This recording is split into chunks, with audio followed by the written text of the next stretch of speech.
حافظ عادل انور کو میں دعوت دیتا ہوں کہ وہ آئے اور والدین کے ساتھ حسن سلوک کی وضاحت فرمائیں۔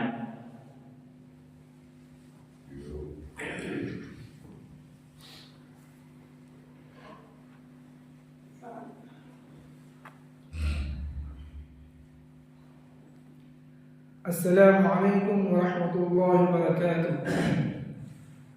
الحمد للہ رب العالمین والصلاة والسلام على سید المرسلین وعلى آلہ واصحابہ اجمعین، اما بعد۔ قال اللہ تعالی فاعوذ باللہ من الشیطان الرجیم بسم اللہ الرحمن الرحیم واعبدوا اللہ ولا تشرکوا به شیئا وبالوالدین احسانا۔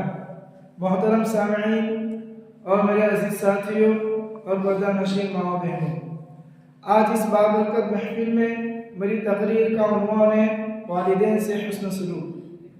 آپ کو معلوم ہونا چاہیے کہ اسلام میں والدین سے حسن سلوک کی شدید تاکید کی گئی ہے اور ان سے بدسلوکی کرنے سے منع کیا گیا ہے، اور اولاد پر والدین کا حق اتنا بڑا ہے کہ اللہ تعالیٰ نے اپنے حق کے بعد والدین کا حق بیان کیا ہے، اور اللہ تعالیٰ نے والدین کے حق کو باقی تمام حقوق العباد پر ترجیح دی ہے۔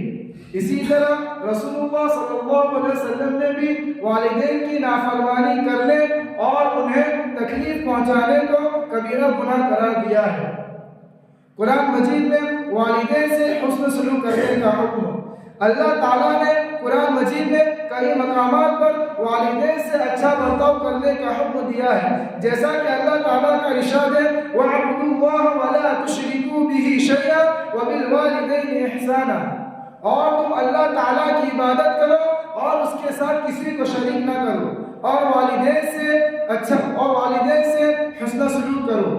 اس آیت میں اللہ تعالیٰ نے سب سے پہلے اپنا حق ذکر فرمایا، اور وہ ہے صرف اسی کی عبادت کرنا اور اس کے ساتھ کسی کو شریک نہ کرنا۔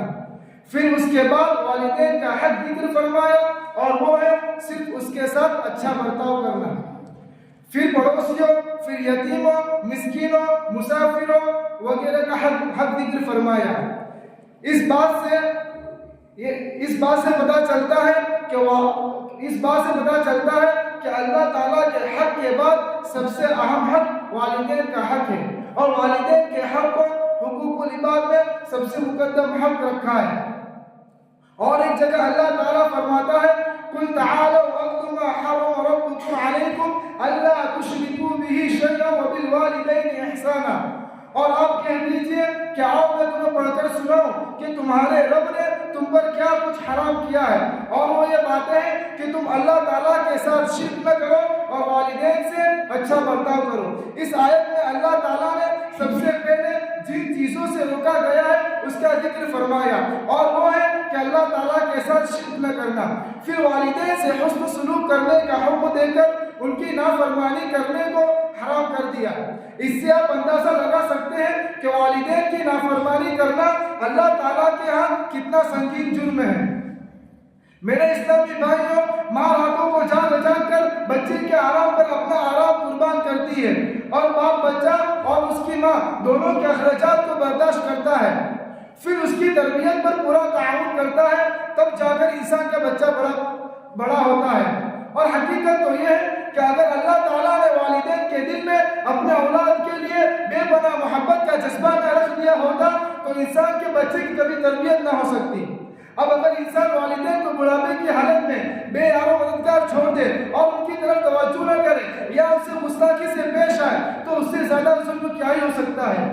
حالانکہ والدین اپنی پوری زندگی اپنے اولاد کے لیے قربان کر دیتے ہیں اور اپنی اولاد کی ان کے لیے قربانیاں کچھ بھی نہیں ہوتی ہے۔ میرے بھائیوں، زندگی بہت چھوٹی ہے، آج وہ زندہ ہے کل نہیں ہوں گے۔ ماں کی گونجتی آواز بند ہو جائے گی، باپ کی دعا رک جائے گی، تب اگر انسان پوری دنیا کے پیسوں سے اس کی محبت خریدنا چاہے تو وہ نہیں خرید سکتا۔ اس لیے ان کی اطاعت کرو، ان کی خدمت کرو اور ان کی دعائیں لو، اسی میں ان کی عبادت کرو، ان کی اطاعت کرو، اسی میں ہماری بھلائی ہے۔